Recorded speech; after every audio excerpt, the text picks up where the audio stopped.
Hi, and with the release of a short story involving the Windrunner sisters ahead of the Battle for Azeroth expansion, I'm going to take a look at the apparently even deeper evil to which Sylvanas has sunk and wonder if in reality on this occasion she's actually showed some disguised compassion.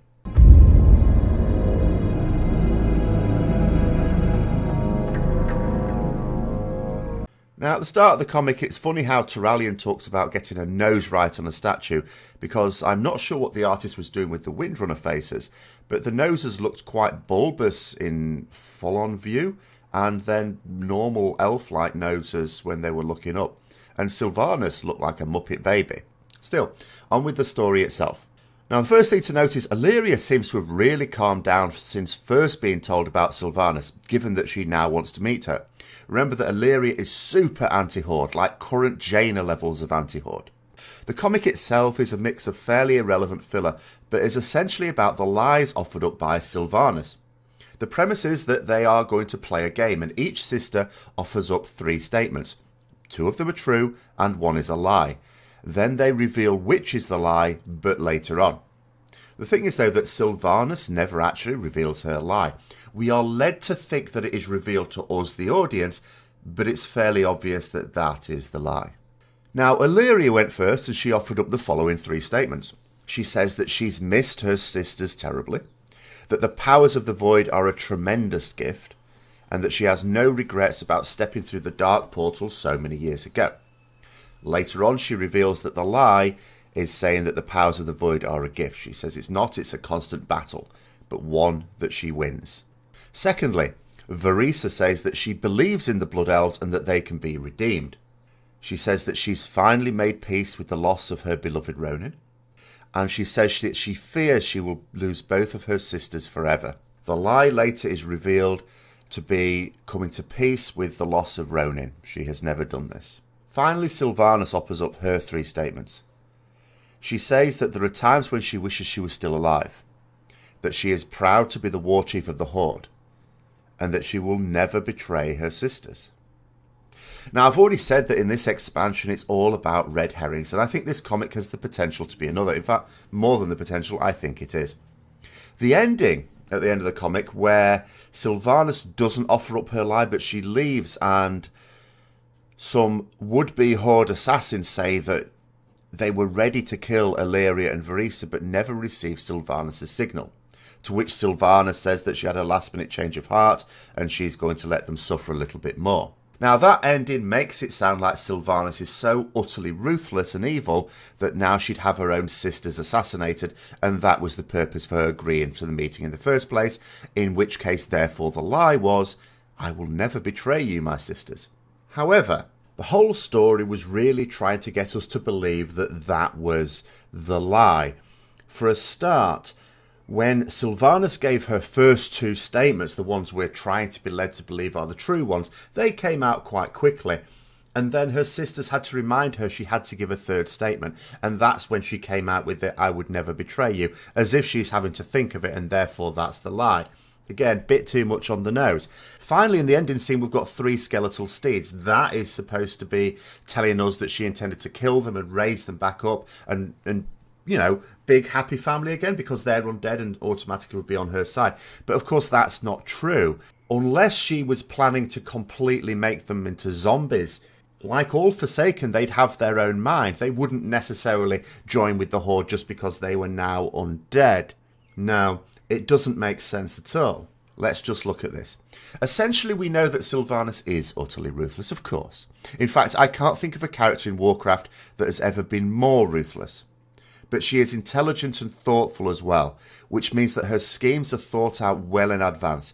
This isn't the sort of person who has a last-minute change of heart in such a high-stakes operation as she is now embarking on. No, she would not have her sisters killed in cold blood like this. One of the other statements was the lie. If she'd intended to have them killed, she would have done. I think those assassins were only there to lend credibility to her meeting up with them. After all, wouldn't it look rather strange for the war chief of the Horde to be having a meeting with 2 high-profile members of the Alliance? So no, she went with this as a pretext for the meeting and then simply says that she changed her mind. I don't buy it. In terms of the other statements, she does seem genuinely driven as War Chief of the Horde, both with her actions during Legion and also from what I've seen in Battle for Azeroth so far. And the sneaky peeks at the now imminent Before the Storm novel only lead me to the same conclusion. I never thought it really made any sense that Sylvanas now sees the entirety of the Horde in the same way that she did for her Forsaken, that she would be a proud War Chief of the Horde, but there it is, that's where the story has taken us. So that's now making me think that the lie was the rather more mundane. There are times when she wishes she was still alive. And that seems strange because I would have thought that that would have been the obvious truth, because her life now, or unlife, is a constant headache. She faces hell once she runs out of lives, effectively. So wouldn't there be times when she wishes she was still alive? But out of all the three statements, this is the only one that I think could be the lie. Now, that being said, I do have my worries about the storytelling in Battle for Azeroth. It may well be that what is intended to be the lie isn't actually the lie and it just doesn't make sense to me. Now, this next section might be a slight spoiler, but I will do my best to avoid it. Still, if you're wanting to avoid any hint of a spoiler, then probably best that you end it here. Post your thoughts in the comments below, and thanks for watching this far. So, comparing the Battle for Lordaeron scenario with the Broken Shore scenario in Legion, which are not equivalent in terms of when they take place with respect to the expansion, but are equivalent in scope and tying in with the cinematic trailer, which was another Blizzard lie, really. They said at BlizzCon that the expansion follows directly on from the trailer, just as it did for Legion. But although it was true of Legion, it really doesn't seem to be true of Battle for Azeroth at all. The action has moved well past Lordaeron as the expansion begins, as far as can be told from the beta at the moment.